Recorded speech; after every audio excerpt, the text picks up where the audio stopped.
IPL 2026 का mini auction complete हो चुका है और सभी टीम्स ने अपनी अपनी स्क्वाड तैयार कर ली है आईपीएल 2026 के लिए। एंड इस ऑक्शन में यदि आपने देखा है तो पाया होगा कि सभी टीम्स ने अपनी जो स्क्वाड की साइज है उसको पूरा फिल किया है। मैक्सिमम आप 25 प्लेयर्स को बाय कर सकते हैं और इस ऑक्शन में हर एक टीम ने 25 प्लेयर्स को बाय किया है। तो सभी टीमें तैयार हैं, ऑक्शन कंप्लीट हो चुका है। कैसी लग रही हैं सभी टीमें एंड सभी 10 की 10 टीमों पर मेरा वन लाइन एनालिसिस क्या है, चलिए जानते हैं आज की वीडियो में। शुरुआत करते हैं चेन्नई सुपर किंग्स के साथ। तो इन्होंने ऑक्शन में किन किन प्लेयर्स को बाय किया। Kartik Sharma 14.20 CR, Prashant Veer 14.20 CR, Akeal Hosein 2 CR, Sarfaraz Khan 75 lakh, Matthew Short 1.50 CR, Zakary Foulkes 75 lakh, Aman Khan 40 lakh, Rahul Chahar 5.20 CR and Matt Henry 2 crore. CSK को चाहिए क्या क्या था। सबसे पहले इनको चाहिए था जडेजा का रिप्लेसमेंट, तो वहां पे इन्होंने आप देखें तो यंग प्रशांत वीर को अपनी टीम का हिस्सा बनाया। देन इनको चाहिए था एक मिडिल ऑर्डर विकेट कीपर बल्लेबाज जो फिनिशर का रोल प्ले कर सके एंड उसके लिए इन्होंने पिक किया 19 ईयर ओल्ड कार्तिक शर्मा को। और ये देखें तो दो चेन्नई के सबसे महंगी बाइस हैं और दोनों इंडियन अनकैप्ड हैं। अमूमन चेन्नई अनकैप्ड प्लेयर छोड़िए आप इंडियन प्लेयर्स पर इतना पैसा नहीं लगाती, लेकिन इस सीजन लगाया है और दोनों में आप देखें तो टैलेंट पोटेंशियल की कमी नहीं है। दोनों कमाल के टैलेंटेड प्लेयर हैं और कमाल का इनमें पोटेंशियल है और आने वाले टाइम में ये बहुत अच्छा करेंगे। और यदि इस सीजन अच्छा करते हैं तो ज्यादा शौक मत होइएगा क्योंकि दोनों प्लेयर्स के पास कमाल का पोटेंशियल है। बाकी कैसा करेंगे कैसा नहीं ये हम आगे आने वाली वीडियोस पर डिटेल में डिस्कस करेंगे। देन इनको चाहिए था नाथन एल्स का बैकअप, तो इन्होंने मैट हेनरी को बाय किया, जैकरी फॉक्स एक हेनरी को 2 करोड़ में, फॉक्स को 75 लाख में, तो अच्छी पिक्स हैं। उसके अलावा इन्होंने और भी प्लेयर्स को खरीदा जैसे अकील हुसैन 2 करोड़ में, एक लेफ्ट आर्म स्पिनर जो बल्लेबाजी आपको दे सकते हैं, सरफराज खान 75 लाख में, बहुत अच्छी पिक है। आप टॉप 4 में इनको कहीं भी फिट कर सकते हैं, बैकअप के लिए बहुत अच्छे option. Matthew Short of spin डालते हैं और टॉप ऑर्डर बल्लेबाज है। शॉट को यदि आप सोचे कि हम मिडिल ऑर्डर में खिलाएं या लोअर मिडिल ऑर्डर में, बिल्कुल मत सोचिए क्योंकि shot is a top order player. यदि आप इनको खिलाना चाहते हैं तो सिर्फ टॉप ऑर्डर में खिलाइए, उसके अलावा कहीं नहीं। अमन खान एक बहुत अच्छी पिक, आप देखें तो पहले आईपीएल खेल चुके हैं लेकिन कमाल के प्लेयर हैं। आप देखें तो मीडियम पेस बॉलिंग करते हैं और इनके पास बड़ी हिट्स लगाने की काबिलियत है एंड नंबर 7 और 8 के करीब एक बहुत अच्छी पिक ये हो सकते हैं। तो ओवरऑल हम कहें तो सीएसके का ऑप्शन काफी अच्छा रहा जहां इन्होंने बहुत हद तक जो भी इनके टारगेट एरियाज थे उनको कवर किया। इसके बाद दिल्ली कैपिटल्स की बात करें तो इन्होंने किन किन प्लेयर्स को बाय किया। Pathum Nissanka 4 crore, David Miller 2 crore 20 price में बाय किया और ये एब्सोल्यूट स्टील है। पृथ्वी शॉ 75 लाख 20 प्राइस में, Sahil Parakh 30 lakh, Ben Duckett 2 crore 20 price में इनको उठा लिया। Aqib Nabi Dar 8.40 CR, Kyle Jamieson 2 CR, Lungi Ngidi 2 crore. Delhi को चाहिए क्या क्या था। सबसे पहले तो इनको चाहिए था भाई एक विकेट कीपर तूफानी बल्लेबाज, वहां इन्होंने बाय किया बेन डकेट को। देन एक इनको अच्छा बॉलर चाहिए था, नहीं कि इनका मुकेश कुमार थे बट एक आधी और ये चाहते थे और वहां पे इन्होंने आकिब नबी को बाय किया जो मेरे हिसाब से out and out gun new ball bowler है। तो दिल्ली को जो चाहिए था मोस्ट ऑफ दी उन्होंने वही बाय किया है। मेरे हिसाब से दिल्ली ने जो प्लेयर्स बाय किए हैं निशंका, शॉ, परख, डकेट, ये चारों आप देखें तो टॉप ऑर्डर प्लेयर हैं। तो मेरे हिसाब से दिल्ली इनमें से किसी एक आधी की जगह एक मिडिल ऑर्डर प्लेयर को बाय कर सकती थी। इसके अलावा दिल्ली का ऑप्शन एकदम टॉप नॉच रहा है। गुजरात टाइटंस की बात करें तो इन्हें 5 स्लॉट फिल करने थे। यहाँ इन्होंने टॉम बेंटन को खरीदा 2 करोड़ में, Jason holder 7 crore, look would 75 lakh, Ashok Sharma 90 lakh, Prithviraj यारा 30 लाख। एंड क्या चाहिए था गुजरात टाइटंस को, इनको चाहिए था एक मिडिल ऑर्डर बल्लेबाज जो इन्होंने पिक नहीं किया। इनको चाहिए था बटलर का बैकअप, इन्होंने बेंटन को पिक किया बट आप देखें तो ऑक्शन में जॉनी बेरिस्टो अनसोल्ड चले गए, जेमी स्मिथ जैसे प्लेयर अनसोल्ड चले गए। बेरिस्टो एक बहुत बढ़िया ऑप्शन होते आपके लिए बटलर के बैकअप के रूप में क्योंकि बेरिस्टो के पास आप देखिए एक्सपीरियंस है, आईपीएल का पहले खेल चुके हैं और प्रूवन प्लेयर हैं। तो मेरे हिसाब से गुजरात बेंटन की जगह उनको पिक कर सकती थी बट गुजरात ने पिक किया टॉम बेंटन को। देन इन्होंने पिक किया जेसन होल्डर को एंड होल्डर अराउंडली आपके वही नंबर 6-7 के करीब खेलेंगे एंड रिसेंट टाइम में काफी इंप्रूव हुए हैं बट मेरे हिसाब से आपको टारगेट करना था एक मेन मिडिल ऑर्डर बल्लेबाज जैसे कि डेविड मिलर जो 2 करोड़ की बेस प्राइस पे चले गए। आपको आवश्यकता थी उसी क्वालिटी के प्लेयर की, तो आप चाहते थे उनकी ओर देख सकते सकते थे, बट आपने उनकी ओर नहीं देखा। एंड इसके अलावा 3 पेसर्स को इन्होंने बाय किया, लूक वुड, अशोक शर्मा, पृथ्वीराज यारा। बट मेरे हिसाब से जो इनका मेन टारगेट एरिया था ना मिडिल ऑर्डर बल्लेबाज, वो इन्होंने पिक नहीं किया, क्योंकि लास्ट सीजन ये हेविली डिपेंड थे अपने टॉप 3 पर। और इस सीजन जब हम आगे आने वाली वीडियोस में स्पेसिफिक बात करेंगे तो और डिटेल में डिस्कस करेंगे गुजरात के बारे में, लेकिन फिलहाल के लिए मुझे लगता है कि इनका ऑप्शन ठीक ठाक रहा। इसके बाद बात करते हैं कोलकाता नाइट राइडर्स की। हाईएस्ट पर्सन के पास था ऑप्शन में और सबसे ज्यादा स्लॉट्स भी इन्हीं को फिल करने थे। इन्होंने किन किन प्लेयर्स को बाय किया? Cameron Green 25.20 CR, Rahul Tripathi 75 lakh, Tim Seifert 1.50 CR, Finn Allen 2 crore, Tejasvi Dahiya 3 crore, Rachin Ravindra 2 crore, Sarthak Ranjan 30 lakh, दक्ष कामरा 30 लाख, पथिराना 18 करोड़, आकाशदीप 1 करोड़, कार्तिक त्यागी 30 लाख, मुस्तफिजुर रहमान 9.20 CR, प्रशांत सोलंकी 30 लाख। सबसे पहले केकेआर को चाहिए था रसल का रिप्लेसमेंट, कैमरॉन ग्रीन को बाय किया। आप देखिए रसल जिस नंबर पे खेलते थे उस नंबर पे ये नहीं खेलेंगे, हाँ बट कैमरॉन ग्रीन बहुत शानदार पिक है। और जितना पर्सन के पास था ये 100% कंफर्म था कि कैमरॉन ग्रीन केकेआर में ही आएंगे। इसके बाद इन्होंने पिक किया मथीसा पथिराना को 18 करोड़ में। पथिराना देखिए इनको जरूरत थी एक प्रीमियम डेथ ओवर बॉलर की, और पथिराना उस रोल में परफेक्टली फिट बैठ रहे थे, इसलिए इन्होंने पथिराना को 18 करोड़ दिए। देन उसके बाद इन्होंने मुस्तफिजुर रहमान 9.20 CR।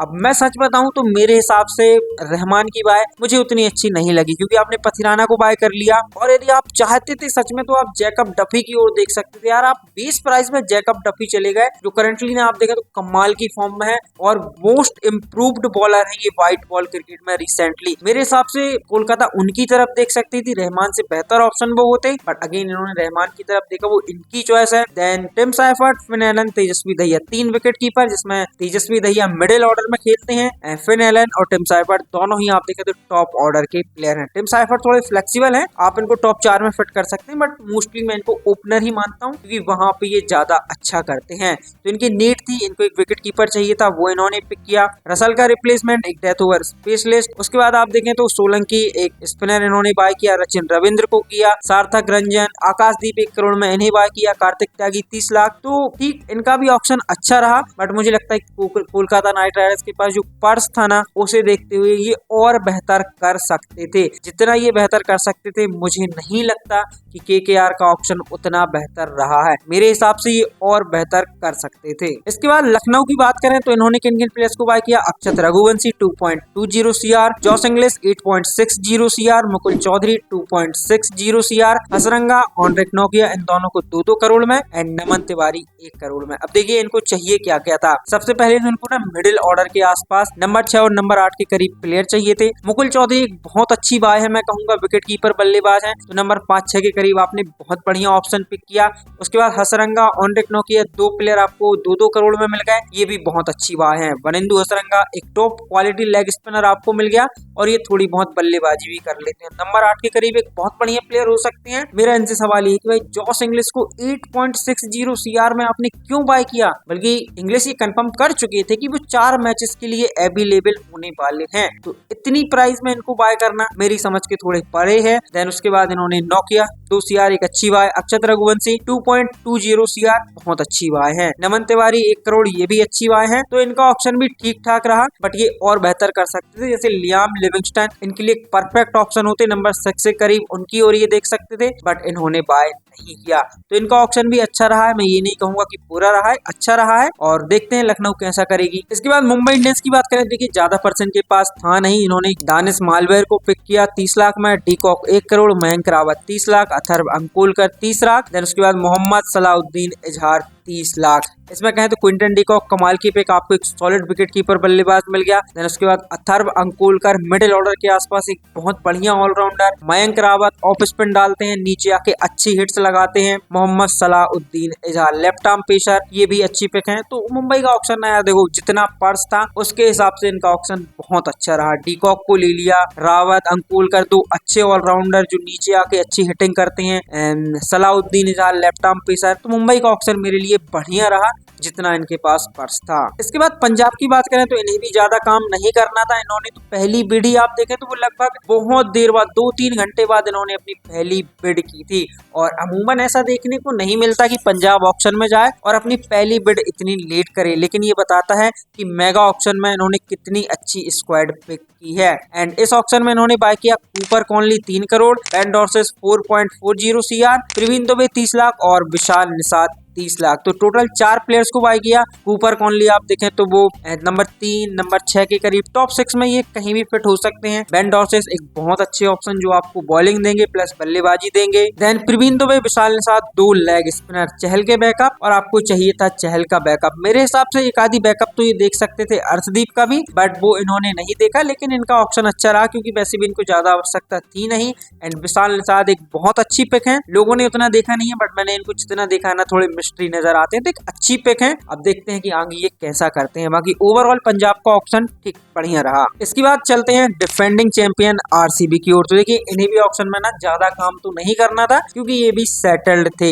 एंड इन्होंने किनको पिक किया, Venkatesh Iyer 7 crore, Jacob Duffy 2 crore, base price में ये प्रॉपर स्टील है। जॉर्डन कॉक्स 75 लाख, ये भी आप कहें तो स्टील क्योंकि विकेट कीपर बल्लेबाज मिडिल ऑर्डर के आसपास जो एकदम aggressive absolute steel. Vicky Ostwald 30 lakh, सात्विक देसवाल 30 लाख, मंगेश यादव 5.20 CR, कनिष्क चौहान, विहान मल्होत्रा दोनों को 30-30 लाख में। इनको चाहिए क्या था, सबसे पहले तो इनको एक लेफ्ट हैंडेड बल्लेबाज चाहिए था, वेंकटेश अय्यर को बाय किया और इसके अलावा एक और बाय किया है विहान मल्होत्रा। आप देखें तो ये भी कमाल के टॉप ऑर्डर लेफ्ट हैंडेड बल्लेबाज हैं। इनको चाहिए था हैजलवुड का बैकअप, वहां इन्होंने जैकब डफी को बेस प्राइस में उठा लिया। देन इनको चाहिए था स्पिनर, बहुत से लोग कह रहे हैं कि स्पिनर बाय नहीं किया बट किया है और वो है सात्विक Deswal, left arm China man है मे बी, और ये ना आरसीबी के नेट बॉलर रहे हैं पिछले कुछ 2 साल से, तो इनको इन्होंने बाय किया। देन इनको चाहिए था यश दयाल का बैकअप, वहां पे इन्होंने बाय किया मंगेश यादव को, जो लेफ्ट आर्म सीमर है, अच्छी यॉर्कर डालते हैं प्लस ये बल्लेबाजी भी कर सकते हैं, बड़ी हिट्स लगाने की इनके पास क्षमता है। तो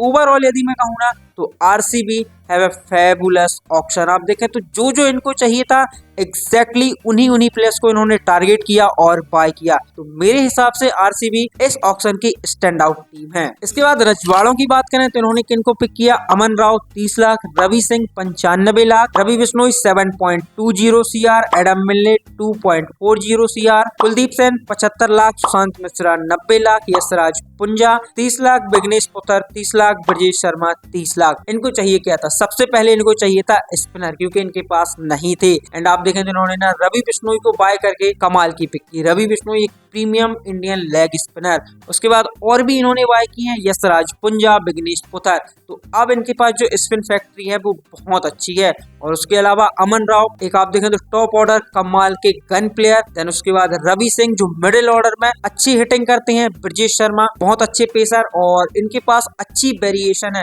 ये स्लोअर वन अच्छी डालते हैं। कुलदीप सेन आप देखें तो इनके पास पेस है। एडम मिल्ले नई गेंद के बहुत अच्छे बॉलर, तो इनका ऑप्शन भी अच्छा रहा। राजस्थान को जो चाहिए था स्पिनर वो इन्होंने बाय किया और उसके आसपास जो भी इनको बैकअप्स चाहिए थे वहां पे इन्होंने अच्छे प्लेयर्स को बाय किया है। तो मेरे हिसाब से इनका ऑप्शन भी अच्छा रहा है। इसके बाद सनराइजर हैदराबाद की बात करें तो इन्होंने किनको बाय किया, सलिल अरोड़ा 1.50 CR और ये कमाल की पिक रहे। Liam Livingstone 13 crore, Jack Edwards 3 crore, Shivang Kumar 30 lakh, Krains Fuletra 30 lakh, Mavi Shivam Mavi 75 lakh, Saqib Hussain 30 lakh, Onkar Tukaram Tarmale 30 lakh, Amit Kumar 30 lakh and Prafull Hinge 30 lakh. इस ऑक्शन में हमने एक चीज देखी कि एसआरएच ने ना जो अननोन इंडियन डोमेस्टिक पेसर हैं उन पर बोली ज्यादा लगाई क्योंकि हैदराबाद को पेसर चाहिए थे, इनके पास पेसर्स नहीं थे।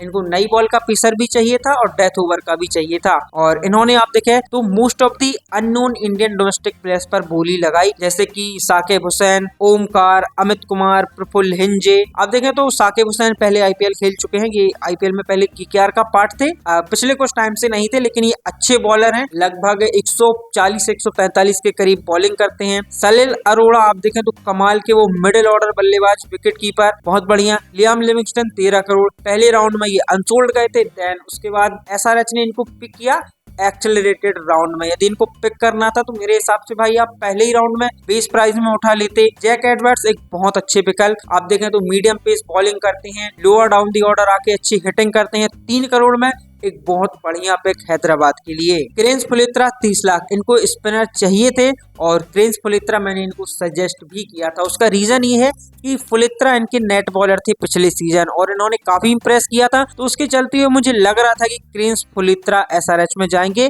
और वही हुआ। शिवांग कुमार आप देखें तो एक और आप देखें लेफ्ट आर्म चाइनामैन जो बल्लेबाजी अच्छी करते हैं। प्रफुल्ल हिंजे ये पेसर हैं, तो इन्होंने ना अननोन प्लेयर्स पर थोड़ी ज्यादा बोली लगाई है। बाकी अच्छा रहा इनका ऑप्शन में, ये नहीं कहूंगा कि भाई बेकार रहा, अच्छा रहा क्योंकि इन्होंने पेसर्स बाय किए। सिर्फ फर्क इतना है कि इनके जो पेसर्स हैं उनमें थोड़ी एक्सपीरियंस की कमी नजर आ रही है और कैसा करेंगे ये मुझे नहीं पता क्योंकि मैंने इन प्लेयर्स को अभी तक उतना नहीं देखा है। तो इस ऑक्शन की मेरे हिसाब से जो स्टैंड आउट टीम्स रही वो रही नंबर 1 आरसीबी, जो चाहिए था वही बाय किया, दिल्ली कैपिटल्स और मुंबई इंडियंस एंड कुछ हद तक चेन्नई। ये वो टीम है जो मुझे लगता है कि इन्होंने ऑक्शन में बहुत अच्छा काम किया। So that's it in this video guys. आपकी क्या राय है, आपके हिसाब से कौन सी ऑक्शन की स्टैंड आउट टीम्स रही, कमेंट्स में मुझे जरूर बताइएगा। बाकी आज के लिए इतना ही। आई होप आप लोगों को वीडियो पसंद आया होगा। यदि पसंद आया तो लाइक करें, अपने दोस्तों के साथ शेयर करें और चैनल पर पहली बार आए तो सब्सक्राइब करना ना भूलें।